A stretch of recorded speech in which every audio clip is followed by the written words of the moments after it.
கர்த்தருடைய பரிசுத்த நாமம் மகிமைப்படுவதாக. ஆண்டவராகிய இயேசு கிறிஸ்துவின் நாமத்தினால உங்கள் யாவரையும் வாழ்த்தி வரவேற்கிறேன். இந்த நாளில் கூட நாம் தியானத்திற்கு கொண்டு எடுத்துக்கொள்ளப்பட்ட வேத பகுதி ஏசாயா தீர்க்கதரிசன புஸ்தகம் 60வது அதிகாரம் 5வது வசனத்தை ஒருவர் வாசிக்கும்படி அன்போடு கேட்கிறேன். அப்பொழுது நீ அதை கண்டு ஓடி வருவாய். அப்பொழுது நீ அதை கண்டு ஓடி வருவாய். உன் இருதயம் அதிசயப்பட்டு பூரிக்கும். உன் இருதயம் அதிசயப்பட்டு பூரிக்கும். கடற்கரையின் திரளான கூட்டம் உன் வசமாக திரும்பும். கடற்கரையின் திரளான கூட்டம் உன் வசமாய் திரும்பும். ஜாதிகளின் பலத்த சேனை உன்னிடத்துக்கு வரும்.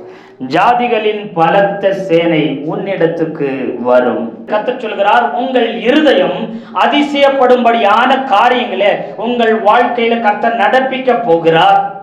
உங்கள் இருதயம் பூரிக்கும், அதாவது சந்தோஷத்தினால மகிழ்ச்சியினால முழுவதுமாய் நிரம்பியிருக்கத்தக்க ஆச்சரியங்களை உங்க வாழ்க்கையில செய்ய போகிறார். இதுவரைக்கும் உங்க வாழ்க்கையில கஷ்டம் வந்திருக்கும், இதுவரைக்கும் உங்க வாழ்க்கையில கண்ணீர் வந்திருக்கும், இதுவரைக்கும் உங்க வாழ்க்கையில வேதனையும் துன்பமும் வியாதியும் உங்களை நெருக்கி இருக்கும். உங்க இருதயத்துல நிறைய காயங்கள் வந்திருக்கும், நிறைய காயங்கள், நிறைய வடுக்கள் இருந்திருக்கும், மாறாததை போல இருக்கும். ஆனா கர்த்தர் சொல்லுகிறார், எல்லா காயங்களையும் கர்த்தர் மாற பண்ண போகிறார். எல்லா வடுக்களையும் எல்லா தழும்புகளையும் கர்த்தர் மறைய பண்ண போகிறார். எத்தனை பேர் ஆமென் சொல்றீங்க? ஆமா, உங்கள் இருதயம் தான் அதிசயப்பட்டு பூரிக்கிறது. ஏன்? எல்லாத்திலும் காயப்பட்டிருக்கிறது, எல்லாத்திலையும் அவன் வேதனைப்பட்டது, எல்லாத்திலையும் உடைக்கப்பட்டது. எது உடைக்கப்படுது?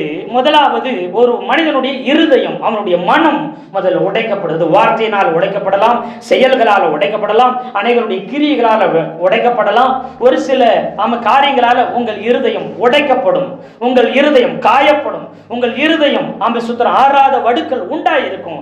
அதை மாற்றுகிற, அதை சரி செய்கிற, அதை உயிர்ப்பிக்கிற, அதை ஒட்டு சேர்க்கிற ஒன்றே ஒன்று என்று சொன்னார், என் ஆத்துமா மண்ணோட ஒட்டி கொண்டிருந்தது, உம்முடைய வார்த்தை என்னை உயிர்ப்பித்தது என்று சொல்லி சங்கீதம் 119 சொல்லுகிறது. அல்லேலூயா. ஒரு மனுஷனுடைய இருதயத்தை ஒண்ணு சேர்க்கணும், ஒரு மனுஷனுடைய காயத்தை ஆத்துறது, ஒரு மனுஷனுடைய மனதில் இருக்கிற எல்லா ரணங்களையும் மாற்றக்கூடிய மருந்து அது தேவனுடைய வசனம் மட்டும்தான். அந்த வசனத்தால மட்டும்தான் எல்லாவற்றையும் மாற பண்ண முடியும், எல்லா கவலைகளையும் கஷ்டங்களையும் மாற பண்ண முடியும். அல்லேலூயா. அத சொன்ன வருத்தப்பட்டு பாரம் சுமக்கிறவங்க நீங்க எல்லாரும் யாருக்கிட்ட வாங்க? என்கிட்ட வாங்க. ஆண்டவர் ஆதியிலே வார்த்தை இருந்தது, அந்த வார்த்தை தேவனாய் இருந்தது, அந்த வார்த்தை மாம்சமாகி என்ன செஞ்சிச்சு? இயேசு கிறிஸ்துவாக இந்த பூமியில வந்துச்சு. அவர் சொல்றாரு, வருத்தம் இருக்குதா, கவலை இருக்குதா, துன்பம் இருக்குதா, வேதனை இருக்குதா, துக்கம் இருக்குதா, அவமானம் இருக்குதா, எது இருந்தாலும் நீ என்கிட்ட வா. அப்படித்தான் ஆண்டவர் அழைச்சார். என்கிட்ட வா. என்கிட்ட வந்தா மட்டும்தான் அதுக்கு தீர்வு உண்டு. ஏன்னா நான் தான் வார்த்தையாக இருக்கிறேன், நான் தான் ஆண்டவராக இருக்கிறேன். உன் இருதயங்களையும் உருவாக்கின தேவன் நான் தான், உன் இருதயத்தை ஆராய்ந்து அறிந்த தேவன் நான் தான், சகலத்தையும் அறிந்திருக்க. நீ மறந்ததையே நான் நினைத்திருக்கிறேன், எனக்கு மறைவானது ஒன்றும் இல்லை. அப்படி இருக்கும் பொழுது நாம் அவரிடத்துல வரும்போது நம்முடைய காயங்கள் ஆறும், நம்முடைய கஷ்டங்கள் மாறும், நம்முடைய கண்ணீர் துடைக்கப்படும் நிரந்தரமாய். எத்தனை பேர் ஆமென் சொல்றீங்க? ஆனா நிறைய நேரத்துல நாம் காயங்கள் ஆற்றுகிறதுக்கும், கண்ணீரை மாற்றுகிறதுக்கும், கவலைகளை போக்குறதுக்கும் என்னென்னவோ செய்து பார்க்கிறோம். உலக மனுஷங்க என்னென்னவோ செஞ்சு பார்க்கறாங்க. ஒரு சில இருதயம் உடைக்கப்பட்டுருச்சு, நான் காயப்பட்டிருக்கேன், நான் கவலையில் இருக்கிறேன், மீண்டு வர முடியாத துக்கத்தில் இருக்கிறேன், அதற்காக என்ன செய்கிறேன்? குடிக்கிறேன், அதற்காக நான் வெறிக்கிறேன், அதற்காக சினிமா பார்க்கிறேன், அதற்காக களியாட்டுகளை விளையாட்டுகளை விளையாடுகிறேன். என் நேரத்தை, என் சிந்தையை, என் இருதயத்தை அதுல திருப்பும் பொழுது என் காயங்கள் ஆறுனது போல, என் வேதனை நினையாதது போல இருக்கிறது. ஆனா மறுபடியும் அதை என்ன செய்யுங்க? வேதனையும் காயத்தை கவலையும் மறுபடி கொண்டு வரத்தான் செய்யும். நிரந்தரமான தீர்வு அவருடைய சமூகம், அவருடைய வார்த்தை. எத்தனை பேர் ஆமென் சொல்றீங்க? உங்க இருதயம் உடைக்கப்படாதுன்னு நான் சொல்ல வரல, உங்களுக்கு கவலை வராதுன்னு நான் சொல்ல வரல, உங்களுக்கு கண்ணீர் வராதுன்னு சொல்ல வரல, உங்களுக்கு நெருக்கம் வராதுன்னு நான் சொல்ல வரல. எல்லாமே வந்தாலும் நீ நிலைத்து நிற்பாய். எல்லாமே உன்னை விட்டு கடந்து போய்விடும், எல்லாம் உன்னை விட்டு விலகி ஓடி போய்விடும். எத்தனை பேர் ஆமென் சொல்றீங்க? ஆனா அதை தெரியாம நாம் என்ன செய்கிறோம்? இன்னும் நம்முடைய வேதனையை, இன்னும் நம்முடைய கஷ்டங்களை அதிகமாக்கி கொள்ளும்படி நம்மளே நாமே திரும்ப திரும்ப திரும்ப திரும்ப திரும்ப காயப்படுத்திக்கிட்டே இருக்கிறோம். திரும்ப நம்மளையே வேதனைப்படுத்திட்டு இருக்கிறோம். திரும்ப நாமளே என்ன செய்கிறோம்? வேதனைக்குள்ள, துக்கத்துக்குள்ள, கவலைக்குள்ள மூழ்கடித்துக் கொண்டிருக்கிறோம். என்னை மீட்பார் ஒருவரும் இல்லை என்று சொல்லி ஏன்னா லேகியோன் பிசாசு பிடிச்ச மனிதனுக்கு யாருமே உதவி செய்ய முடியல, தாய் தகப்பன் உதவி செய்ய முடியல. லேகியோன் என்று சொன்னால் 6600 நம்பர் தொகை சேர்ந்த ஒரு சேனைக்கு தான் லேகியோன் என்று பெயர். 6600 பேய் ஒருத்தருக்குள்ள இருந்துச்சு பிசாசுக்கு. ஒரே ஒருத்தருக்கு 6600, குறைஞ்சபட்சம் 6000த்துக்கு அதிகமான பிசாசுகள் ஒரே ஒரு மனுஷன் இருந்துச்சு. இதை லேகியோன்னா ஒரு சிலர் சொல்வாங்க தெரியாம, லேகியோன்னா பிசாசு பேர் கிடையாது கிடையாது கிடையாது. இயேசுநாதர் கெச்சமனில அவர் ஜெபம் பண்ணிட்டு இருந்தப்போ இவர்கள் யூதாஸ் காரியத்தை காட்டி கொடுத்து எல்லாரும் பிடிக்கிறாங்க. அப்ப நான் நாள்தோறும் தேவாலயத்துல பிரசங்கம் பண்ணினேன், உங்கள் நடுவில் தான் நான் இருந்தேன், ஏன் என்ன அப்ப எல்லாம் கைது பண்ணாம இப்ப என்ன செய்றீங்க, கைது பண்ணுகிறீங்க. உடனே பேதுரு என்ன செய்றாரு, கத்தி எடுத்து ஒருத்தர் பிடிச்சவனுடைய காதை ஒரு வெட்டிறாரு, ஒரு சைடு காதை. அப்போ ஆண்டவராய் இயேசு கிறிஸ்து சொல்லும்போது சொல்றாரு, நான் வேண்டிக் கொண்டார் பிதா எனக்கு என்ன செய்வாரு, தேவ சேனையை அனுப்புவார் என்று உங்களுக்கு தெரியாதான்னு பாருங்க. அந்த வசனத்தை கூட நான் சுட்டி காண்பிக்க விரும்புகிறேன். கர்த்தருக்கு ஸ்தோத்திரம். மத்தேயு எழுதின சுவிசேஷம் 26வது அதிகாரத்துல 53வது வசனத்தை ஒரு வாசிக்கும்படி அன்போடு கேட்கிறேன். நான் இப்பொழுது என் பிதாவை வேண்டிக் கொண்டால் அவர் 12 லேகியோனுக்கு அதிகமான தூதரை என்னிடத்தில் அனுப்ப மாட்டாரா என்று நினைக்கிறாயா என்று சொல்லி தன்னுடைய சீசரை பார்த்து சொல்றாரு. இங்க என்ன சொல்றாரு, 12 லேகியோனுக்கு அதிகமான தூதரை, எந்த தூதரை, தேவ தூதரை அனுப்ப மாட்டார் நினைக்கிறையா? நான் என் பிதா கிட்ட ஜெபம் பண்ணிட்டேன்னா ஒரு லேகியோன்னா 6600, அப்ப 12 லேகியோன் தேவ தூதர் வந்தா என்ன ஆகும்? ஒரு தேவ தூதன் 1,85,000 பேரை ஒரே ராத்திரியில கொன்று போட்டான். நான் இப்ப பிதாவே எனக்கு உதவி செய்யணும் ஜெபம் பண்ணா 12 லேகியோனுக்கு அதிகமான தூதர்களை அனுப்பி தரமாட்டார் நினைக்கிறையா? என் ஜெபத்தை கேட்க மாட்டார் நினைக்கிறையா? எனக்கு பாதுகாப்பு சேனை அனுப்ப மாட்டார் நினைக்கிறையா? அப்படின்னு தன்னுடைய சீசர்களை பார்த்து ஆண்டவராய் இயேசு கிறிஸ்து கெச்சமனையில கேட்டார். நிறைய பேர் லேகியோன்னா பிசாசு பேர் தான், லேகியோன் கிடையாது, ஒரு எண்ணிக்கை, ஒரு படையின் பேரு தான் லேகியோன். என்ன சொன்னா 25 கிலோவை நம்ம ஒரு சிப்பம்னு சொல்லுவோம். அப்புறம் பார்த்தீங்கன்னா ஒரு குறிப்பிட்ட அளவு உள்ளது ஒரு மரக்கால் அப்படின்னு சொல்லுவோம். பார்த்தீங்கன்னா ஒரு குவிண்டால் அப்படின்னா என்ன செய்யும், 50 கிலோ அப்படின்னா ஒரு குவிண்டால் அப்படிம்பாங்க. ஒரு தில்லான்னா அது 10-15 கிலோவுக்கு ஒரு தில்லான் அப்படின்னு மாதிரி சொல்லுவாங்க. அப்போ அந்த அத்தனை கிலோவுக்கு ஒரு பேர் சொல்லுவாங்க. அதே மாதிரி தான் ஒரு படைக்கு, ஒரு கூட்டத்துக்கு, ஒரு சேனைக்கு ஒரு லேகியோன் சேனை வந்திருக்கிறோம் அப்படின்னா 6600 பேர் வந்திருக்கிறாங்கன்னு அர்த்தம். ஏன் இது சொல்ல வருகிறேன்னு சொன்னா, அந்த லேகியோன் பிசாசு பிடித்தவன், அதாவது அத்தனை எண்ணிக்கையில் உள்ள பிசாசு பிடித்தவன் கல்லை எடுத்து மாறி மாறி தன்னை குத்தி கிழித்து கொண்டானாம். இன்னைக்கு நாம செய்கிற காரியம் என்ன, நம்மளை நாமளே காயப்படுத்திக்கிட்டே இருக்கிறோம். இயேசுநாதர் வர்ற வரைக்கும் அந்த காயம் ஆறாது, இயேசுநாதர்கிட்ட நம்ம போற வரைக்கும் அந்த காயம் ஆறாது. எத்தனை பேர் ஆமென் சொல்றீங்க? அதற்கு நாம் ஏதாவது ஒரு தீர்வு செய்யணும், தீர்வு காணம் நினைச்சு கல் என்பது நியாயப்பிரமாணத்தை அடையாளப்படுத்துது.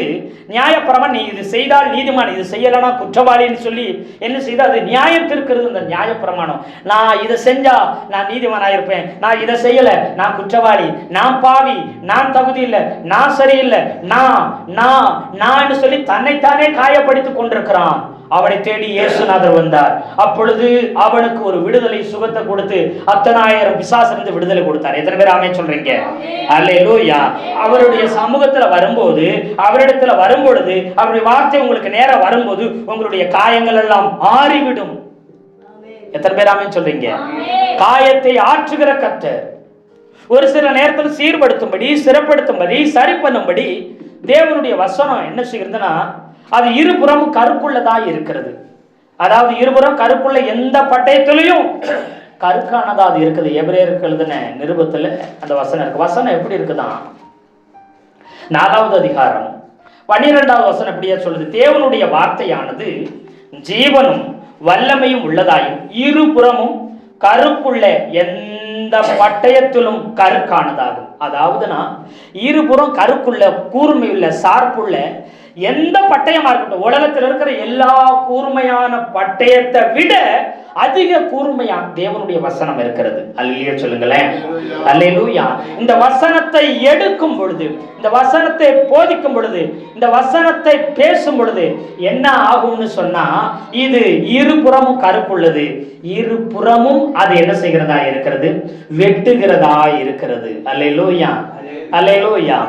நிறைய நேரத்துல ஆண்டவர் நாம மிகுந்த கனி கொடுக்கும்படிக்கு, கனி கொடுக்கிறவங்களை இன்னும் அதிக கனி கொடுக்கும்படிக்கு கர்த்தர் சுத்தம் பண்ணுகிறவராய் இருக்கிறார். திராட்சை அந்த கொடிய கனி கொடுக்குது, இன்னும் அதிக கனி கொடுக்க அது சுத்தம் பண்ணுவார் என்று வேதம் சொல்லுகிறது. அல்லேலூயா சொல்லுங்களேன்.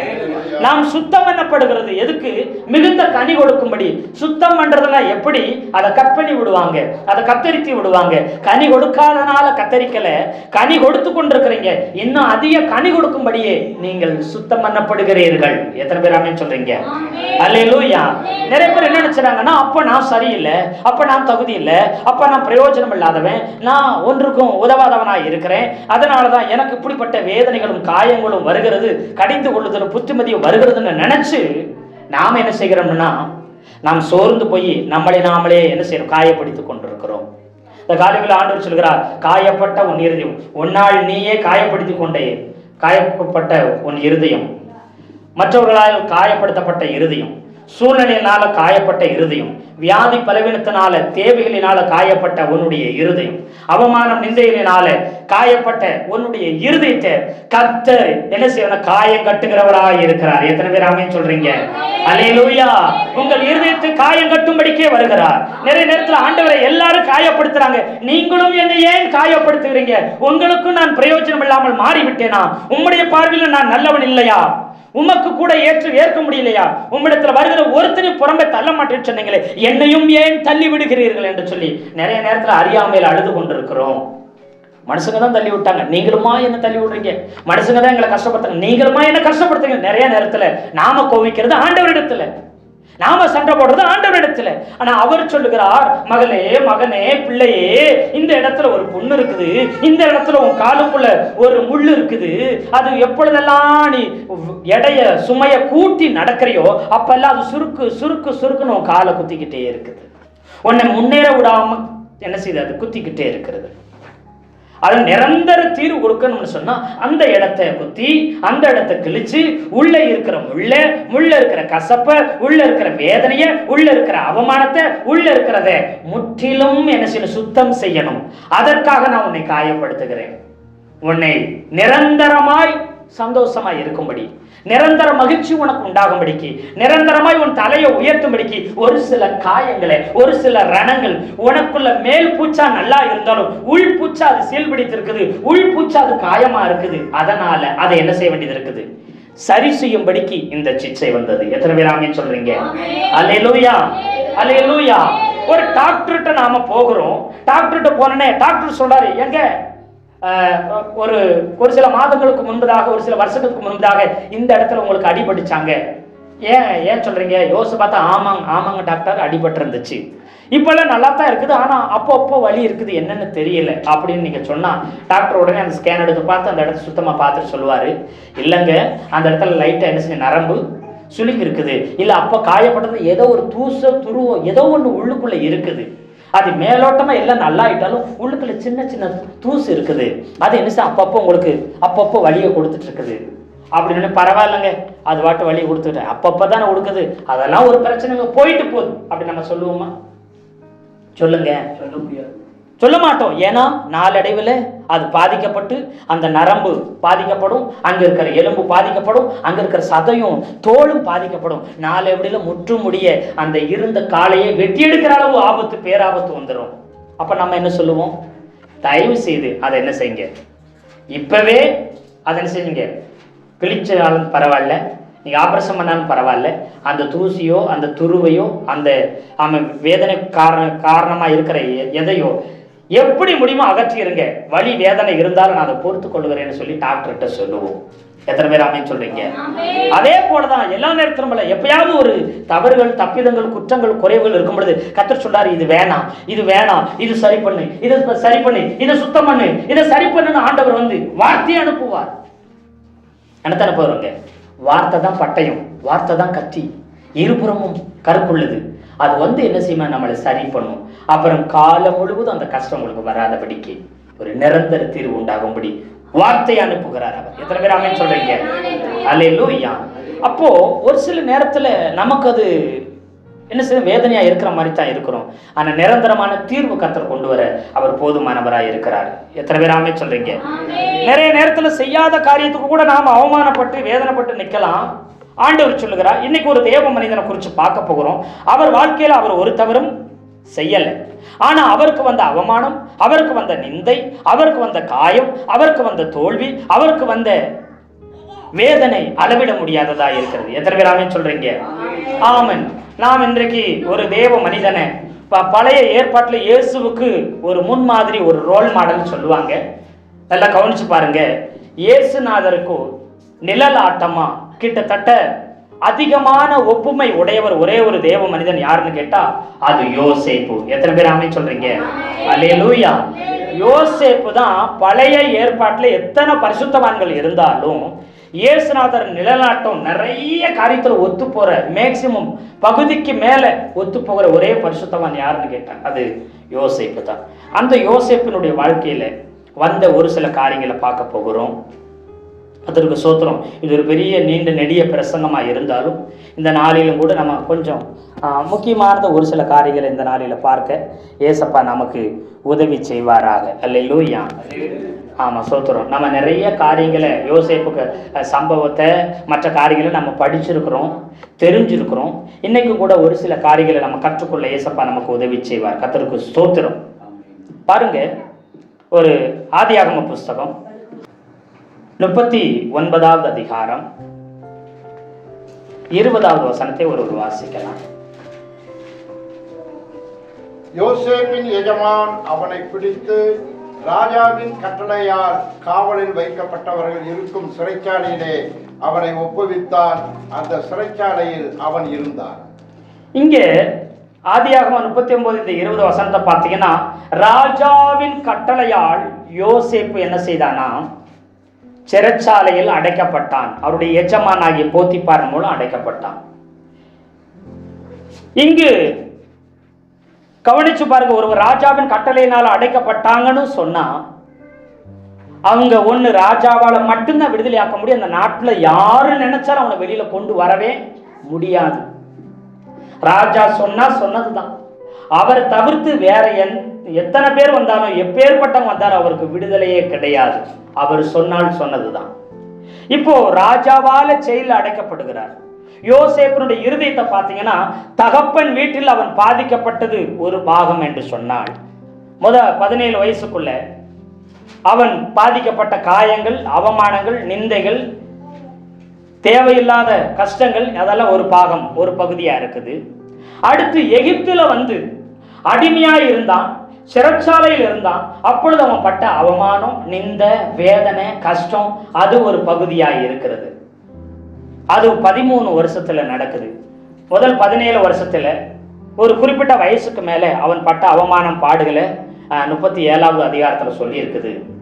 அடுத்து பார்த்தீங்கன்னா அவன் பட்ட வேதனைகளை 39, 40 என்று சொல்லி 40 என்று சொல்லி என்ன செய்தனா இன்னொரு பகுதியாக என்ன செஞ்சிருக்குன்னா சொல்லப்பட்டிருக்குது. இன்னொரு பகுதியாக அவன் எகிப்திலே பட்ட அவமானங்கள், பாடுகள், வேதனைகள் என்ன செய்தனா அங்க சொல்லப்பட்டிருக்கிறது. அல்லேலூயா சொல்லுங்களேன். இன்னைக்கு ஒவ்வொரு காயத்துக்கும் கர்த்தர் எப்படி யோசேப்புக்கு மருந்து போட்டாருங்கிறத பார்க்க போறோம். ஒவ்வொரு காயத்துக்கும் அவர் மருந்து போட்டாரு, ஒன்னையும் அவர் விட்டு விடல. இன்றைக்கும் ஆண்டவர் சொல்றாரு, உங்களுடைய ஒவ்வொரு காயத்துக்கும் அவரிடத்துல மருந்து இருக்கு, அவர் ஒன்றையும் அவர் மறக்கவில்லை என்று சொல்லி சொல்லுகிறார். எத்தனை பேர் ஆமென் சொல்றீங்க? முதல் ஸ்டார்டிங் ஆரம்பத்தில் அவனுக்கு பிரச்சனை எங்க ஆரம்பிச்சுன்னா, ஆதியாகமம் 37ல 2 சொப்பனங்கள் வருகிறது. முதல் ஒரு சொப்பனம் வருகிறது, அதை சகோதரிடத்துல சொல்லுகிறார். அதனால அவங்க என்ன செய்யறாங்க, அவங்க என்ன செய்யற சகோதரர்களும் பகைக்கிறாங்க. அப்புறம் கொஞ்ச நாள் கழிச்சு மறுபடியும் ஒரு சொப்பனம் வருது. அதுல என்ன செய்யற சகோதரர்கள் இன்னும் அதிகமா பகைக்கிறாங்க. பகைக்கிறதோட மட்டும் இல்ல, தகப்பனும் கடிந்து கொள்ளுகிறார். அதிகமாய் நேசித்த தகப்பனும் கடிந்து கொள்ளுகிறார். இப்போ யோசேப்பு ஒன்னே ஒன்னு நினைச்சிருப்பான், எனக்கு சொப்பனம் மட்டும், இந்த 2 சொப்பனம் மட்டும் வராம இருந்தா நான் நல்லா இருந்திருப்பேன், என் குடும்பத்தோட இருந்திருப்பேன், என் அண்ணன் மாதிரி என்கிட்ட பகைச்சிருக்க மாட்டாங்க. எங்க அப்பாவை நான் விட்டு வர வேண்டியதில்லை, என் கூட பிறந்த தம்பியை விட்டு நான் வர வேண்டியதில்லை, என்னுடைய அமைச்சர் என் பெரியமாக்களை விட்டு நான் என்ன செய்ய வேண்டியதில்லை, என் தாய்மார்களை விட்டு நான் வர வேண்டிய அவசியமே இருக்காது. ஏன் தான் இந்த சொப்பனம் வந்ததோ? இந்த சொப்பனம் யாரால வந்துச்சு? சொப்பனம் யார் கொடுத்ததுங்க? கர்த்தர் கொடுத்தாரு. அல்லேலூயா. சொப்பனத்தை ஆண்டவர் கொடுத்தார். அப்ப ஏன் ஆண்டவரே இந்த சொப்பனத்தை கொடுத்து எனக்கு இவ்வளவு கஷ்டங்களை, வேதனைகளை, துன்பத்தை கொண்டு வந்தீங்கன்னு ஒரு நாளும் யோசேப்பு முறுமுறுக்கவே இல்லை. எத்தனை பேர் ஆமென் சொல்றீங்க? அல்லேலூயா. அவன் வேதனைக்கு, அவன் கஷ்டத்துக்கு, குழிக்குள்ள போனதுக்கு, அப்புறம் எகிப்துல அடிமையா போனது, எல்லா கஷ்டத்துக்கும் ஆரம்ப புள்ளிய போல அவர் ஆண்டவர் கொடுத்த 2 சொப்பனங்களும் இருந்தது. அவனுடைய பார்வைக்கும் நம்முடைய பார்வைக்கும் சொப்பனம் பிரச்சனையா இருந்துச்சு. எகிப்துக்கு வருகிறான், வீண்பழி போடப்படுகிறான், சிறைச்சாலையில் அடைக்கப்படுகிறான். அங்கேயும் 2 சொப்பனம் தான் வருது. அவங்க கிட்ட 2 சொப்பனம் வந்துச்சு. எப்படி?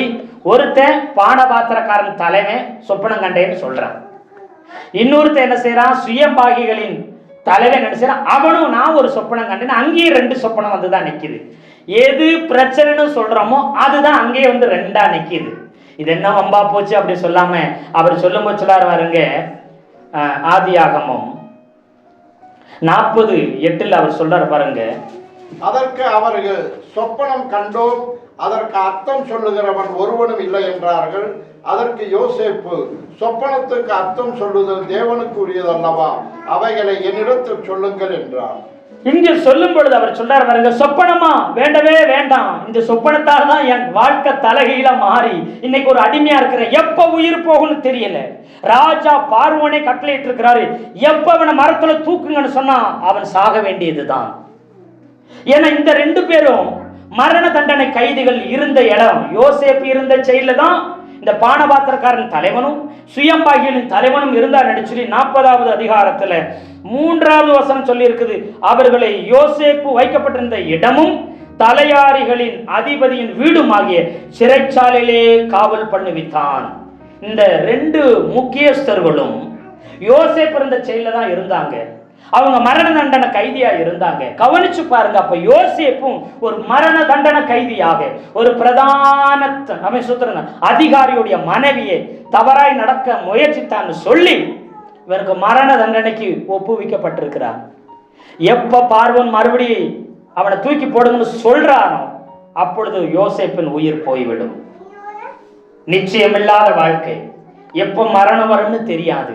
அந்த சூழ்நிலையிலும் அவன் ஆண்டவர் சிறைச்சாலைக்கார தலைவன் மூலம் கொடுத்த பொறுப்பை இந்த நிமிடம் உயிர் போனாலும் அந்த பொறுப்பை உண்மையாய் அவன் செய்தான். எப்ப வேணாலும் சாவு வரும், எப்ப வேணாலும் மரணம் வரும். இவங்களுக்கு நான் போய் ஏன் வேலை செய்யணும்னு சொல்லல. சிறைச்சாலை தலைவன் பேச்சை கேட்டு அத்தனை பேரையும் விசாரிச்சான், அத்தனை பேரையும் ஆறுதல் படுத்தினான், அத்தனை பேரையும் உற்சாகப்படுத்தினான், அத்தனை பேருக்கும் மறுவாழ்வு உண்டு, ஒரு வாய்ப்பு உண்டு சொல்லி அவன் உற்சாகப்படுத்தினான். அவனுக்கு ஒரு வாய்ப்புங்கிறது இல்லவே இல்லை, அவனுக்கு ஒரு ரெக்கமெண்ட் இல்லவே இல்லை. ஆனாலும் மற்றவர்களை வாழ வைத்தான், ஆனாலும் மற்றவரை உற்சாகப்படுத்தினான். எத்தனை பேர் ஆமென் சொல்றீங்க? இன்னைக்கு ஒரு கஷ்டம் வரட்டும், ஒரு வேதனை வரட்டும், ஒரு அவமானம் வரட்டும், ஒரு இழப்பு வரட்டும், முதல்ல கோபிக்கிறது ஆண்டவரை தான். முதல்ல ஜெபத்தை நிறுத்து, 2வது பைபிள் படிக்கிறது நிறுத்து, 3வது ஆண்டவர் துதிக்கிறது நிறுத்து, 4வது ஆலயத்துக்கு வரதை நிறுத்துன்றோம். ஆனா இந்த நிலைமையிலும் அவன் எதையும் நிறுத்தல. கொடுத்த வேலையை உண்மையாய் செய்தான். உயிர் இருக்கிற வரைக்கும் உண்மையா செய்வேன், நான் சேர்ந்த ஆண்டவருக்கு என்று சொல்லி. எத்தனை பேர் ஆமென் சொல்றீங்க? நமக்கு கோபம் யார் மேல வருதுங்க? வீட்டில் உள்ளவங்க தப்பு பண்ணாலும் சரி, சொந்த பந்தம் தப்பு பண்ணாலும் சரி, பிள்ளைங்க தப்பு பண்ணாலும் சரி, வேண்டப்பட்டவங்க தப்பு பண்ணாலும் சரி, யாரு தப்புனாலும் கோபம் ஆண்டவருக்கு தான் கோபிக்கிறோம். எந்த விதத்துல நியாயம்? நீங்களே கேளுங்க. மனசாட்சி தொட்டு போய் ஆண்டவர் சமூகத்தில் உட்காந்து கேளுங்க. எதுக்கு எடுத்தாலும் கோவப்பட்ட ஒரே ஆள்னா நீங்க தான்ப்பா. உங்ககிட்ட பேசுறத கட் பண்ணிட்டேன், நீங்க பேசுறத கேட்க மறந்தேன், கேட்காம செவி அடைச்சிட்டேன், உங்க உறவை விட்டுட்டேன். அவர் சொல்ற உனக்காக உயிரை விட்டேங்கிறாரு, நான் உங்க உறவை விட்டுட்டேன் அப்படின்னு ஒதுங்கி நிற்கிறோம். ஏன் என்ன இதை அனுபவிச்சீங்க? உங்களுக்கு தெரியுமில்ல, உங்களுக்கு தெரியாத எது இருக்கு? ஏன் இதை அனுபவிச்சீங்க? அப்படி கேள்வி மேல கேள்வி கேட்கிறோம். ஆனாலும் ஆண்டவர் மௌனமாக இருக்கிறார். ஒரு சின்ன குழந்தை கூட ஏத்து பேசுறோம், இது நாள் வரைக்கும் உன்னோடு கூட என்னோட ஆண்டவர் பொறுமையா இருக்கிறார். நம்முடைய அறியாமை பார்த்து என் பிள்ளை அறியாம செய்யறான்னு அப்படி அதை ஒரு பொருட்டாவை என்னமோ என்ன வரைக்கும் இருக்கிறார். ஆனா யோசேப்பு ஒரு வார்த்தை, சாக போற நிலைமையில எனக்கு பொறுப்பா, இப்ப என்னை கொன்று போடும் என்று கேட்கல. சாகிற வரைக்கும் அவன் உயர்ந்து நின்னான். அவனை நம்பி எல்லா பொறுப்பையும் கொடுத்தாரு. சாம்ராஜ்யங்களும் மண்டிட்டு கடந்தது அவன் முன்னாடி. காரணம் என்ன? எதை இழந்தாலும் என் ஆண்டவர் கொடுத்த பொறுப்பை இழக்க மாட்டேன், என் ஆண்டவர் கொடுத்த தரிசனத்தை இழக்க மாட்டேன். அல்லேலூயா சொல்லுங்களேன். அல்லேலூயா. எனக்கும் ஒரு சில நேரத்தில் கோவம் வந்தா சொல்லுவேன், ஆண்டவரே எதுக்கு ஆண்டவரே, நான் வேலை செஞ்சுட்டு நான் ஏதாவது ஒன்று செஞ்சுட்டு இருந்தேனே, நான் ஊழியத்துக்கு வரேன்னு ஒரு நாள் உங்களை கேட்டதே இல்லையே, நான் உழைக்கிறேன், நான் சம்பாதிக்கிறேன், எவ்வளவு முடியுமோ அவ்வளவு உங்களுக்கு கொடுக்குறேன், உங்களுடைய ஊழியத்துக்கு கொடுக்குறேன், என் ஊழியக்கார பின்னாடி சாகுற வரைக்கும் நான் ஊழியம் செய்றேன் கூட இருந்துட்டு. அப்படித்தான் நான் ஜெபம் பண்ணியிருக்கேன். ஊழியக்காரன் ஆகணும்னு ஜெபம் பண்ணதே கிடையாது. அப்படித்தான் ஜெபம் பண்ணேன். சாகுற வரைக்கும் எங்க ஊழியக்காரர் கீழேயே இருந்துட்டு அவர் என்ன சொன்னாலும் கேட்டுக்கிட்டு சாகுற வரைக்கும் நான் ஊழியம் செய்ய ரெடி, என் ஊழியக்காரர் கீழே எங்க ஊர்ல இருந்துட்டேன்னு கேட்டேன். ஆண்டவர் அதை அனுமதிக்கல. எத்தனை பேர் ஆமென் சொல்றீங்க? அல்லேலூயா. நமக்கு கஷ்டம் வந்துட்டா, போராட்டம் வந்துட்டா, நெருக்கம் வந்துட்டா, ஏன் எனக்கு இந்த சொப்பனத்தை கொடுத்தீங்கன்னு யோசேப்பு கேட்கல. ஆனா நாம கேட்கிற, ஏன் எனக்கு இந்த பொறுப்பை கொடுத்து, இந்த வேலையை கொடுத்து, இந்த ஊழியத்தை கொடுத்து, இந்த தரிசனத்தை கொடுத்து என்னை வேதனைப்படுத்தவா, என்னை துக்கப்படுத்தவா, ஐயரே மடித்து போகிறோம், உமக்கு கவலை இல்லையா? அட பாவிகளா, ஏன் இப்படி? நிறைய நேரத்தை நாம் பாவம் பண்ணுகிறோம், ஆண்டவருக்கு விரோதமா. பழியை யார் மேல போடுறோம்? ஆண்டவர் மேல போடுறோம். ரொம்ப வேதனையானது. உட்கார்ந்து பாருங்க, ரொம்ப வேதனையான காரியம். நாங்க சாக போறோம், யார்கிட்ட சொல்றது? யார்கிட்ட சொல்றாங்க பாருங்க, சீசர்கள் அப்போஸ்தலர் சொல்ற பேச்சு என்னன்னு பாருங்க. ஆண்டவரே நாங்க சாக போகிறோம், உமக்கு கவலை இல்லையா? யாரு சாக போறதா? நாங்க சாக போகிறோம், உமக்கு கவலை இல்லையான்னு கேட்கிறோம். ராம் முழுதும் உங்களுக்காக ஜெபம் பண்ணி, ஒவ்வொருத்தரையா போய் அழைச்சு அபிஷேகம் பண்ணி, ஊழியத்தை கொடுத்து, தரிசனத்தை கொடுத்து, பொறுப்பு கொடுத்து, எல்லாவற்றையும் கொடுத்தா நான் சாக போறோம், உங்களுக்கு கவலை இல்லைன்னு ஆண்டவர் ஒற்றை வார்த்தையில காயப்படுத்தினார். யோசேப்பு பாருங்க, கத்தி தலை மேல தொங்குது, எப்ப வேணாலும் விழலாம், எப்ப வேணாலும் உயிர் போகலாம், ஆனாலும் ஊழியத்தை செய்து கொண்டிருந்தான், ஆனாலும் பொறுப்பை செய்து கொண்டிருந்தான். இது தேவனுக்குரியது என்று சொல்லி அவனுடைய தீர்வு அங்க சொல்லுகிறார். அவனுக்கு காயம் வந்தது, சகோதரர்கள் காயப்படுத்தினாங்க, தகப்பன் காயப்படுத்தினான், உடன் பிறந்தவர்கள் அவனை கிண்டலு கேலியும் பண்ணாங்க. அதோடு கூட விட்டு விடல, குழியில தூக்கி போட்டாங்க, மறுபடியும் வெளியில எடுத்து அடிமையா வித்து விட்டாங்க. ஒரு விலங்குக்கு கூட மரியாதை உண்டு, ஆனா அடிமைக்கு மதிப்பும் மரியாதையும் கிடையவே கிடையாதுங்க. அடிமை என்பவன் எதற்கும், ஒரு மிருக ஜீவனும் கூட அதுக்கு மதிப்பு இருக்குது, இந்த அடிமைக்கு ஒரு மதிப்பும் கிடையாது. அவன் நினைச்சா அடிக்கலாம், அவன் நினைச்சா கொல்லலாம், அவன் நினைச்சா என்ன வேணாலும் செய்யலாம். ஒருத்தர் விலை கொடுத்து வாங்கிட்டானா ஒரு மனுஷனை, அவ்வளவு கொடுமையான வாழ்க்கை. எதுக்கு எடுத்தாலும் அடிப்பான், அவன் கோவம் தான் அடிப்பான், சந்தோஷமா இருந்தா அடிப்பான், அவன் திட்டுவான், அவன் எத்துவான், அவன் உதைப்பான். அவன் நீ தூங்காம வேலை செய்ய 4 நாளைக்கு சொன்னாலும் வேலை செஞ்சுதான் ஆகணும். அடிமையே ரோம சாம்ராஜ்ய காலத்துல ஒரு அடிமையை 4 நாளைக்கு தூங்காம இல்லாம வேலை செய்யணும், தொடர்ந்து வேலை செய்யணும். அந்த அடிமை பலமா இல்லைன்னு கொண்டு போட்டுருவாங்க, விலை கொடுத்து வாங்கின அடிமையை. வரலாறுல இருக்குது. இந்த யோசேப்பு நீங்க என்ன ராஜ வாழ்க்கையா வாழ்ந்திருப்பாரு? கிடையாது. சொன்ன எல்லா வேலையும் செய்யணும். எனக்கு பசிக்குது சோறு கொடுங்கன்னு கேட்கக்கூடாது. எப்போ எஜமான் சாப்பிட சொல்றாங்களோ, எப்போ ஓனர் தண்ணி குடிக்க சொல்றாங்களோ, எப்போ போய் நீ இளைப்பாருன்னு சொல்றாங்களோ, அது வரைக்கும் அவன் வேலை செஞ்சுட்டே தான் இருக்கணும். இவ்வளவு கொடுமையான வாழ்க்கை வாழ்ந்தாலும் அவன் தேவனை மாத்திரம் நம்பி இருந்தான், தேவனுக்கு அவன் உண்மையாக இருந்தான். கர்த்தருக்கு ஸ்தோத்திரம். அது மாத்திரம் இல்லை பாருங்க, இப்போ இப்படிப்பட்ட சிறைச்சாலையில் அடைந்திருந்து அவங்களுக்கு பதில் சொல்லுகிறான். பதில் சொன்னா அதன்படியே நடந்துச்சு. ஆனா இவனுக்கு ஒரு சொப்பனம் வரல, அடுத்து ஒரு சொப்பனம் வருது. இந்த சம்பவம் நடந்ததுக்கு அப்புறம் அடுத்து ஒரு சொப்பனம் 3வது வருஷத்துல வருது. மறுபடியும் சொப்பனமா, ஏற்கனவே சொப்பனம் வந்ததுனால எங்க கிடக்கிறேன், அடிமையா இருந்து செயலில் வந்து கிடக்கிறேன்.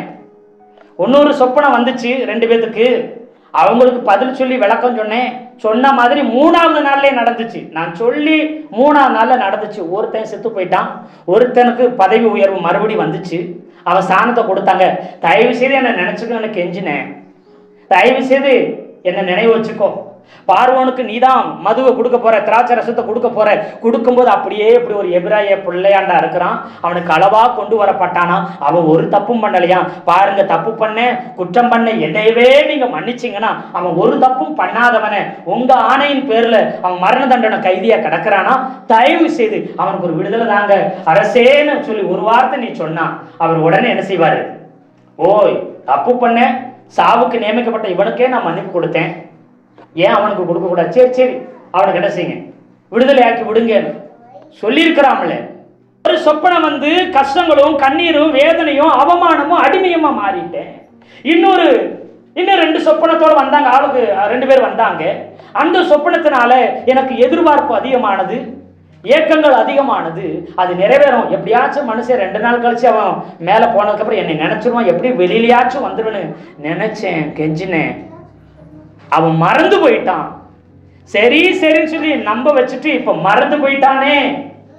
இப்ப 1 நாள் காத்திருக்கல, 2 நாள் காத்திருக்கல, 3 நாள் காத்திருக்கல, 1 வருஷம் இல்ல, 2 வருஷம் இல்ல, 2 வருஷம் முடிஞ்சு 3ஆவது வருஷம் வரைக்கும் காத்துக்கிட்டு இருக்கிறான். ஒரு பதிலும் வரல. எத்தனை பேர் ஆமென் சொல்றீங்க? அல்லேலூயா. ஏன் 2 வருஷம் முடிந்த பின்பு 3ஆவது வருஷம் அவனுக்கு ஞாபகப்படுத்தினா தெரியுமா? சொப்பனம் கொடுத்தாரு தெரியுங்களா? கவனிச்சு பாருங்க. இந்த சொப்பனம் பார்த்ததுக்கு அப்புறம் பானபாத்திரக்காரனே பார்வோன் உயர்த்தினது எப்பன்னா 3ஆவது நாள் தான். 2 நாள் கழிச்சு 3ஆம் நாள் பார்வோனுக்கு பிறந்த நாள் வருது. பிறந்த நாள்ல மரண தண்டனை கைதிய யாரை மன்னிக்க நினைக்கிறானோ ராஜா மன்னிச்சு விட்டுறலாம், யாரை தூக்கி போடணும்னு சொல்றானோ அவனை தூக்கி போட்டுடலாம். இப்ப 2 பேரும் குற்றவாளியா இருக்கிறான், 2 பேரும் சாவுக்கு நியமிக்கப்பட்டவங்க தான், 2 பேரும் பார்வோன் ராஜாவுக்கு விரோதமாய் குற்றம் செஞ்சவங்க தான். ஆனா பானபாத்திரக்காரன் மேல என்ன செய்யறான்? அவனை விடுதலை ஆக்கி விடுறான். இவன் என்ன செய்யறான்? சுயம்பாகின் தலைவனை தூக்கி போடுகிறான். அல்லேலூயா. அந்த பிறந்த நாள்ல ராஜா என்ன சொல்றானோ என்ன செய்யறானோ அது மட்டும்தான் இன்னைக்கு நடக்குது. மரண தண்டனை கைதிகள் சுப்ரீம் கோர்ட்டு, ஹைகோர்ட்டு, சுப்ரீம் கோர்ட்டுக்கெல்லாம் போய் ஒருத்த மரண தண்டனை கைதி தான், இனி அவனுக்கு மரண தண்டனை தான் அப்படி சொன்னதுக்கு அப்புறமும் கடைசி வாய்ப்பா குடியரசுத் தலைவர்கிட்ட போய் எனக்கு கருணை செய்யுங்க, எனக்கு கருணை வாழ்வு கொடுங்கன்னு சொல்லி கருணை மனுவை கொடுத்து ஒரே ஒரு வாய்ப்பு கொடுத்து எனக்கு வாழ்க்கை கொடுங்கன்னு ஒரு வாய்ப்பு குடியரசுத் தலைவர்கிட்ட மனு கொடுக்கலாம். அவர் கடைசி என்ன செய்யலாம்? அந்த மனுவை ஏற்றுக்கிட்டு சரி இவனை மன்னிச்சு விடுங்கன்னு சொன்னா அவனை விடுதலை உண்டு, அவன் மன்னிப்பு உண்டு மரண தண்டனை இருந்து. எத்தனை பேர் ஆமென் சொல்றீங்க? அதே ஒரு பார்வோனுடைய பிறந்த நாள்ல அப்படி மன்னிப்பு உண்டு. அல்லேலூயா. ஏன்னா ஏரோதுடைய ஜென்ம நாட்கள், அவன் பிறந்த நாட்களை ஆடி பாடி கொண்டாடிட்டு இருக்கும் போது, அல்லேலூயா சொல்லுங்களேன், அந்த ஏரோதியாளின் மகள் ஆடி பாடுறா, யோவான் சரண தலை வேணும்னு எல்லாத்துக்கும் நீ எதை கேட்டாலும் தரேன்னு சொன்னா அப்படி. ஏன்னா பிறந்த நாள்ல வாக்கு கொடுத்தா அது செஞ்சே ஆகணும். பிறந்த நாளில் எதையும் செய்யறதுக்கு அதிகாரம் அந்த ராஜாவுக்கு உண்டு. இப்ப யோசேப்பு நடக்கிற நீ உயர்த்தும் பொழுது என்னையும் ஒரு வார்த்தை போட்டீங்கன்னா என்னையும் என்ன செய்வாங்க? ஒரு கருணை, ஒரு இரக்கம், ஒரு என்ன செய்யும் கிடைக்கும். பார்வன் ராஜா கிடைச்சி நான் எப்படியாச்சும் வெளியில வந்துடலாம்னு ஆண்டவர் பார்த்தாரு. இரக்கமும் கருணையும் உயர்வும் மேன்மையும் என்கிட்ட இருந்து தான் வரணும். எத்தனை பேர் ஆமென் சொல்றீங்க? என்னால் அபிஷேகம் பண்ணப்பட்டவன், என்னால் அழைக்கப்பட்டவன், என்னால் தெரிந்து கொள்ளப்பட்டவன், என்னால முன்குறிக்கப்பட்டவன், என்னால ஒவ்வொரு நிமிடமும் ஒவ்வொரு நொடி கண்காணிக்கப்படுகிற நீ. எத்தனை பேர் ஆமென் சொல்றீங்க? பார்த்து கொண்டிருந்தார் கர்த்தர். பாருங்க, என்னாகம புஸ்தகம் 14வது அதிகாரம் 34வது வசனத்தை வாசிங்க. ஒருவர் வாசிக்கலாம். நீங்கள் தேசத்தை சுற்றி பார்த்த 40 நாள் இலக்கத்தின்படியே ஒவ்வொரு நாள் ஒவ்வொரு வருஷமாக நீங்கள் 40 வருஷம் உங்கள் அக்கிரமங்களை சுமந்து என் உடன்படிக்கைக்கு வந்த மாறுதலை உணர்வீர்கள். அதாவது வேவு பார்க்க போறாங்க இஸ்ரவேல் ஜனங்களை. 12 பேரை வேவுக்காரர்கள் அனுப்புனா அவங்க போய் 40 நாள் வேவு பார்த்துட்டு வந்து இப்போ என்ன துர்ச்செய்தியை பரப்பி 10 பேர் சொன்னதை கேட்டு ஜனங்களை அழும்போது ஆண்டவர் சொல்லிட்டாரு, நீங்க ஒரு 40 நாள் சுத்தி பார்க்க போனீங்க, வேவு பார்க்க போனீங்க அந்த நாட்டை, ஒரு நாள் ஒரு வருஷமா நான் மாத்துறேன். 40 நாளுக்கு நீங்க 40 வருஷம் வனாந்தரத்துல என்ன செய்வீங்க? அலைஞ்சு திரிவீங்கன்னு சொல்லிட்டாரு. அதே போலதான் இதே போலதான் யோசேப்புக்கும் பாருங்க. 2 வருஷம் சென்ற பின்புன்னு 41 ஆதியாகமம் 41:1 சொல்லியிருக்கோம்.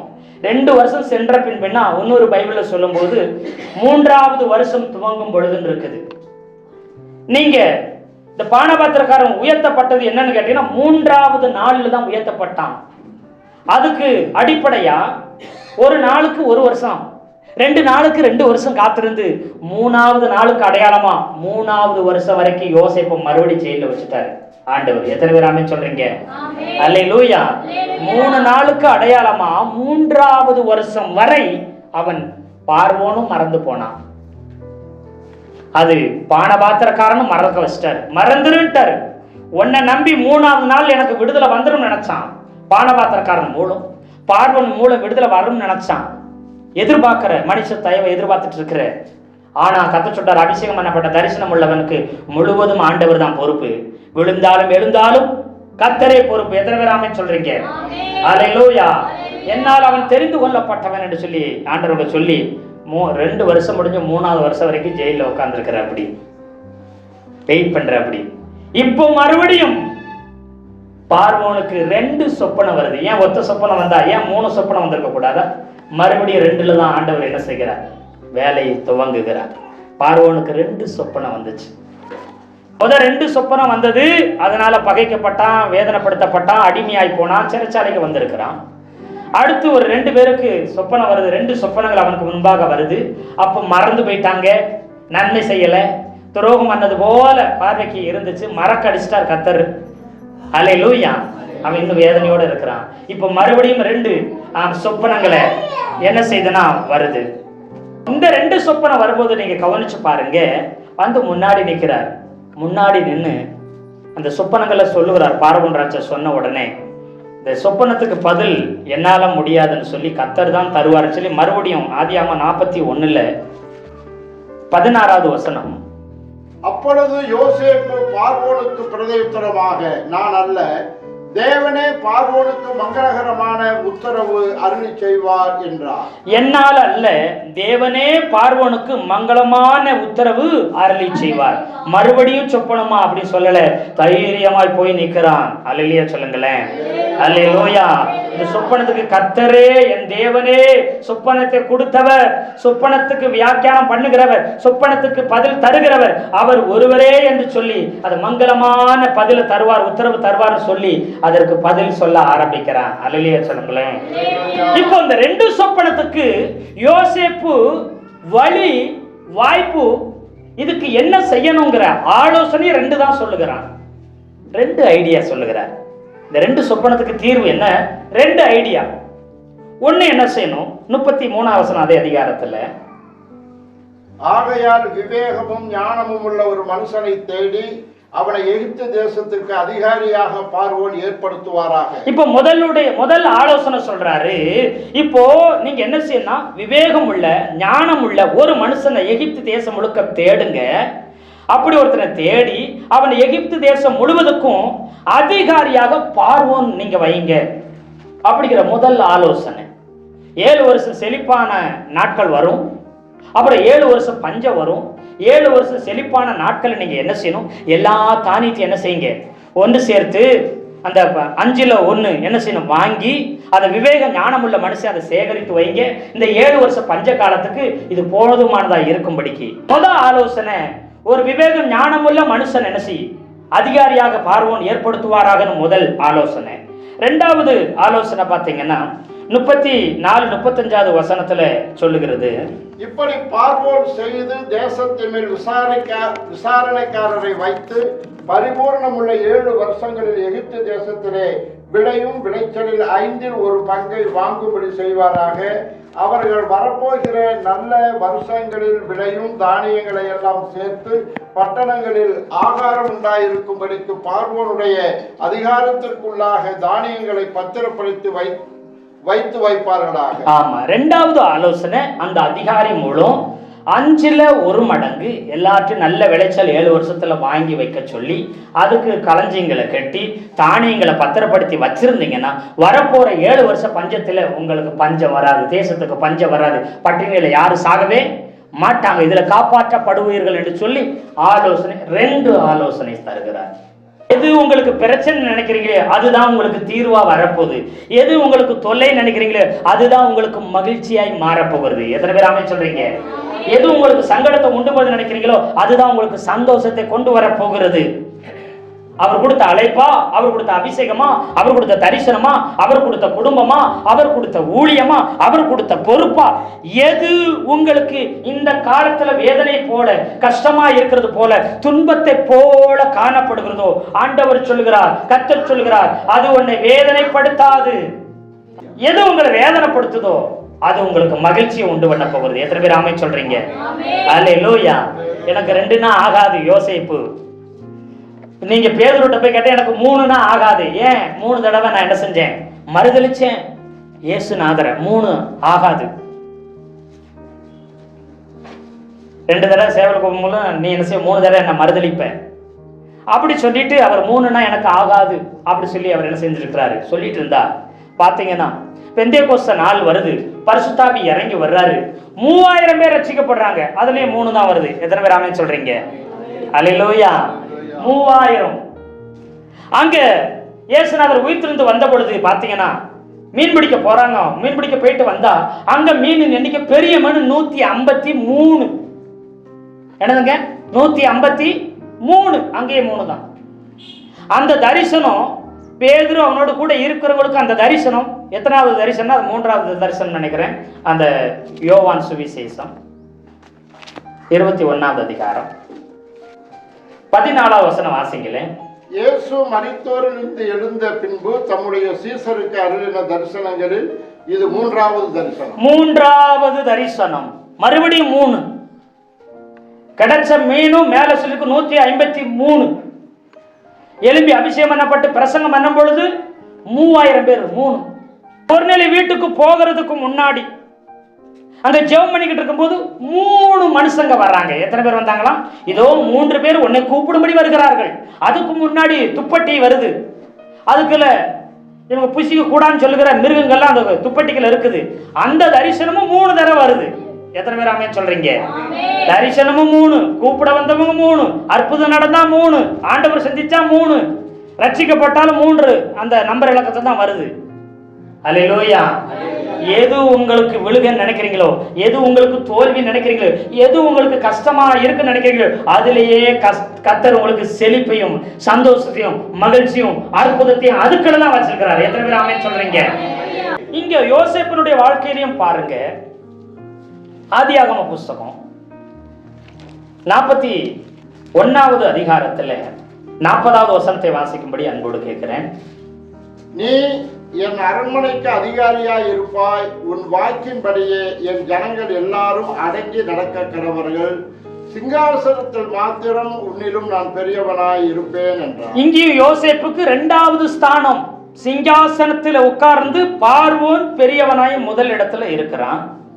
அடுத்த ஸ்தானம் யாருக்கு? யோசேப்புக்கு 2வது ஸ்தானம். எத்தனை பேர் ஆமென் சொல்றீங்க? அதோடு கூட அல்ல, நீ பார்வோனுக்கு அடுத்தபடி 2வது ஸ்தானம். பார்வோனின் மனைவி மகாராணிக்கு கூட அங்க 2வது ஸ்தானம் கிடையாது. யாருக்கு 2வது ஸ்தானம்? இங்கு யோசேப்புக்கு 2வது ஸ்தானத்தை கொடுத்தாரு. அது மாத்திரம் இல்ல, பாருங்க 43வது வசனத்தை வாசிக்கும் பொழுது, தன்னுடைய 2ஆம் ரதத்தின் மேல் அவனை ஏற்றி தண்டனிட்டு பணியுங்கள் என்று அவனுக்கு முன்பாக கூறுவித்து எகிப்து தேசம் முழுமைக்கும் அவனை அதிகாரியாக்கி. அங்கேயும் பார்வோனுடைய பிரதான ரதம் ஒன்று இருக்குது, அதற்கு அடுத்து 2ஆம் ரதம் இருக்குது. அந்த ரதத்துல யாரை ஏற்றுகிறாங்கன்னா யோசேப்பை ஏற்றி வைத்து அங்க என்ன செய்கிறார்? அனுப்பி விடுகிறார். எத்தனை பேர் ஆமென் சொல்றீங்க? அல்லேலூயா. 2 சொப்பனம் உன் வாழ்க்கையை அழித்தது, உன் வாழ்க்கையை ஒன்றுமில்லாமல் பண்ணது நீ நினைத்த, ஆனா கர்த்தர் அது உன்னை அழிக்க விடல, அது ஆணிவேர் போல போட வச்சாரு. அல்லேலூயா. குழி வரும், அப்புறம் அடிமையாவ, அப்புறம் பழி வரும், அப்புறம் ஏமாற்ற வரும், அப்புறம் துரோகம் வரும், அப்புறம் அவநம்பிக்கை வரும். எல்லாமே வந்தாலும் இயேசுநாதர் உன் கூடயே தான் இருப்பாரு. அல்லேலூயா சொல்லுங்களேன். ஏன்னு சொன்னா முழு தேசத்தை நீ கட்டி காப்பாற்ற போகிற, முழு உலகத்துக்கும், அதாவது முழு எகிப்து தேசத்துக்கும் நீ வாழ்க்கை கொடுக்க போகிற, போஷிக்க போகிற. நீ இரக்கமுள்ளவனா இருக்கணும், நீ அன்புள்ளவனா இருக்கணும், நீ மன்னிக்கிறவனா இருக்கணும், நீ பட்சபாதம் பார்க்காதவனா இருக்கணும். இதெல்லாம் வரும்பொழுது கர்த்தர் அவனை புடமிடுகிறார், அவனை பழக்குவிக்கிறார், அவனை பயிற்றுவிக்கிறார். எந்த இடத்துல நான் ஆண்டவரே அவ்வளவுதான் என் வாழ்க்கை முடிச்சு நான் செய்ய மாட்டேன், என்னால அவ்வளவுதான் முடியாதுன்னு எங்கேயுமே யோசேப்பு முரண்டு பிடிக்கவே இல்ல. எத்தனை பேர் ஆமென் சொல்றீங்க? ஆமா, பாருங்க, யோசேப்புக்கு அவங்க தகப்பனுக்கு 12 குமாரர்கள் இருந்தாங்க. ஆனா யோசேப்புக்கு எத்தனை குமாரர் இருந்தாங்க? 2 குமாரர். 1 மனாசே, 2 எப்ராயிம். அவனுடைய வாழ்க்கையின் நிறைவா, அவனுடைய வாழ்க்கையின் முழுமையா, அவனுடைய குடும்பத்தின் முழுமையா என்ன செய்கிறார்னா 2 குமாரர்களை ஆண்டவர் ஆச்சரியமா தந்தார். எங்க நீ வேதனையோட துவங்கினையோ அங்க வெற்றியோட உன்னை கர்த்தர் முடிய பண்ணுகிறார். எத்தனை பேர் ஆமென் சொல்றீங்க? வேதனையோட ஆரம்பிச்ச இடத்துல கர்த்தர் வெற்றியோட முடிக்க பண்ணுவான். வெற்றியோட முடிக்க பண்ணுவான். வெறுமையா இருந்த இடத்துல கர்த்தர் நிரம்பி ஒளி செய்வார். பெருக்கத்தை உண்டு பண்ணுவார். உன் மகிமையை உண்டு பண்ணுவார். தலை குனிஞ்ச அதே இடத்துல உன் தலையை நிமிர்த்தி வைப்பார். நீ ஒரு நாள் தோற்று போக மாட்டேன். காயப்பட்ட இடத்துலதான் கர்த்தர் உங்களுக்கு சந்தோஷத்தையும் காயத்துக்கு மருந்தையும் கொடுக்கிறார். எத்தனை பேர் ஆமென் சொல்றீங்க? அதனால நீங்க தோத்து போகல, அதனால நீங்க ஒன்றும் இல்லாமல் போகவே இல்லை. எது நடந்தாலும் அவர் அறியாம எது நடக்கல. ஒரு வசனம் சொல்லும்போது நம்முடைய தலையில இருக்கிற முடியெல்லாம் அவர் என்ன செஞ்சிருக்கிறாராம்? எண்ணி இருக்கிறாராம். அவர் அறியாம ஒரு முடி கூட கீழே என்ன செய்யாதுங்களாம், விழாதுன்னு வேதம் சொல்லுகிறது. எத்தனை பேர் ஆமென் சொல்றீங்க? அவர் எல்லாத்தையும் எண்ணி வச்சிருக்கிறாருங்க. அவர் அறியாம ஒண்ணும் நடக்க போறது இல்லை. அப்புறம் ஏன் நான் வருத்தப்படணும்? அப்புறம் ஏன் நான் கவலைப்படணும்? அது யோசேப்புக்கு தெரிஞ்சிருந்துச்சு. அவன் சங்கிலிக்குள்ள அவன் உயிர் அடங்கிருச்சான். சிறைச்சாலை சங்கிலி இருக்கு பாத்தீங்களா, விலங்கு, அதுக்குள்ள அவன் உயிர் அடைபட்டு இருந்ததான். அவ்வளவு கஷ்டப்பட்டிருந்தான். எல்லா இடத்துலயும் யோசேப்பு பயன்படுத்திக்கிடுவாங்க. தகப்பன் வீட்டுல தகப்பனுக்கு வலது கையா இருந்தா, அப்படி சகோதரர் கூட இருக்கும்போது அவங்களுக்கு சாப்பாடு கொண்டு போய் கொடுக்கறது, அவங்களை விசாரிக்கிறது எல்லாம் செஞ்சா அவங்களுக்கு உதவியா தான் இருந்தான். அப்புறம் போத்திபார் வீட்டுக்கு வந்தா அங்கேயும் கடுமையா உழைச்சி உதவிதான் செஞ்சான். அவன் குடும்பம் பெரிதா ஃபேமஸா விருத்தி அடைஞ்சிச்சு. அங்கேயும் உதவிதான் செஞ்சான். சிறைச்சாலையில் போய் கிடக்கிறான். அங்க சிறைச்சாலையில எல்லா பொறுப்பும் இவன் தலையில ஏத்துக்கிறான். தகப்பன் வீட்டுல இருந்தாலும் சின்ன பையன் 17 வயசா இருந்தாலும் பொறுப்பை தலைமையில ஏத்துக்கிறான். தகப்பனுடைய பொறுப்பை, சகோதரனுடைய பொறுப்பை ஏற்றுக்கொண்டான். அங்க போத்திபார் வீட்டுக்கு வந்தாலும் போத்திபாருடைய பொறுப்பை ஏற்றுக்கொண்டான். வெறும் 17, 18 வயசு 20 வயசுக்குள்ள பெரிய பொறுப்பை ஏற்றுக்கொண்டான். அப்புறம் பார்த்தா சிறைச்சாலை போனா அங்கேயும் பொறுப்பை ஏற்றுக்கொண்டான். அல்லேலூயா சொல்லுங்களேன். பார்வோன் மேல தூக்கி வைக்கிறார். அங்கேயும் பாரு, நான் சிங்காசனத்துல மட்டும் உட்கார்ந்துருப்பேன், எனக்கு வேலைக்கு இன்னும் சாப்பாடு வேணும், இன்னும் வரணும், இன்னும் போகணும், அதை மட்டும் கேட்பேன், நான் கேட்கறத மட்டும் கொடுத்துரு, அவ்வளவுதான், வேற ஒன்னும் வந்து சொல்ல மாட்டேன். நீ தான் அந்த முழு தேசத்தையும் நீ தான் கட்டி காக்கணும், நான் பாட்டு ஓரமா உட்காந்துக்கிருவேன். முழு பொறுப்பையும் வெறும் 30 வயசு உள்ள ஒரு வாலிபன், திருமணமாகாத வாலிபன் தலையில வச்சாங்கிறது. இதெல்லாம் யார் வச்சது நினைச்சீங்க? யாராச்சும் சொந்த பிள்ளைக்கு கூட அந்த பொறுப்பு கொடுக்க மாட்டாங்க. பார்வோன் தன்னுடைய சொந்த பிள்ளைக்கு கூட கொடுக்கல. ஆனா ஒரு வேற்று நாட்டில் உள்ளவன், ஒரு அடிமை, ஒரு சிறைச்சாலை கைதி, ஒரு வீண் பழி, அதை பலியிடப்பட்டு அடுத்தவன் மனைவிக்கு ஆசைப்பட்டவென்ற அவமானமான பேரோடு அங்க உட்கார்ந்துட்டு இருந்தவன் இன்னைக்கு பார்வோன் இனிமே வெளியில வரல. யார்தான் வெளியில வர்றா? யார்தான் எல்லாம் செய்யறா? ஐயோ சாப்பாடு இல்லை, எங்களுக்கு தானியம் இல்லை, நாங்க என்ன செய்வோம் ஆண்டவனேன்னு பார்வோன் போனா, என்கிட்ட ஏன் வர்றீங்க? என்கிட்ட வராதிங்க, எங்க போங்க? யோசேப்புட்ட போங்க அப்படி சொல்லி அனுப்பி விட்டார். எத்தனை பேர் ஆமென் சொல்றீங்க? அல்லேலூயா. குருவி தலையில பனங்காய வச்ச மாதிரி இருக்குன்னு நீங்க நினைக்கலாம். கர்த்தர் நினைச்சாருன்னா அவர் என்ன செஞ்சவோ அந்த பாறையா இருந்தா கூட சுமக்கிற பலன் உங்களுக்குள்ள இருக்குது, உங்களுக்குள்ள அபிஷேகம் இருக்குது. எத்தனை பேர் ஆமென் சொல்றீங்க? பார்க்க பார்வைக்கு நீ அற்பமானவனாய் சின்னவனாய் ஒன்றுமில்லாத போல இருக்கலாம். முழு எகிப்து தேசத்திலும் உன்னை போல விவேகம் உள்ளவன், உன்னை போல ஞானம் உள்ளவன், உன்னை போல தேவாவியை பெற்றவன் ஒருத்தரும் கிடையாது. யோசேப்பு காலத்துல முழு உலகத்தையும் கட்டி ஆண்ட எகிப்து ஒரு பெரிய சாம்ராஜ்யமா இருந்துச்சு. இன்றைய நாட்களில் அமெரிக்கா எப்படி முழு உலகத்தை கட்டி ஆளுகிற ஒரு பேரரசு போல இருக்குதோ, அதே போல கொஞ்ச காலத்துக்கு முன்பதாக இங்கிலாந்து எப்படி முழு உலகத்தை கட்டி ஆண்டதோ, அது போல அந்த காலத்துல எகிப்து முழு உலகத்தையும் கட்டி ஆளுகிற சாம்ராஜ்யமா இருந்தது. அந்த முழு சாம்ராஜ்யத்தையும் நடத்துகிறவனா, தலைவனா இந்த யோசேப்பை மாற்றினார். எத்தனை பேர் ஆமென் சொல்றீங்க? அதுக்கு அடையாளமா அவனுக்கு ஒரு பேர் வைக்கிறாரு பாருங்க. 45வது வசனம். மேலும் பார்வோன் யோசேப்புக்கு சாப்நாத் பன்னேயா என்கிற பெயரிட்டு ஓன் பட்டணத்துக்கு ஆசாரியனாகிய போத்திவிராவின் குமாரத்தி ஆகிய ஆஸ்நாத்தை அவனுக்கு மனைவியாக கொடுத்தார்.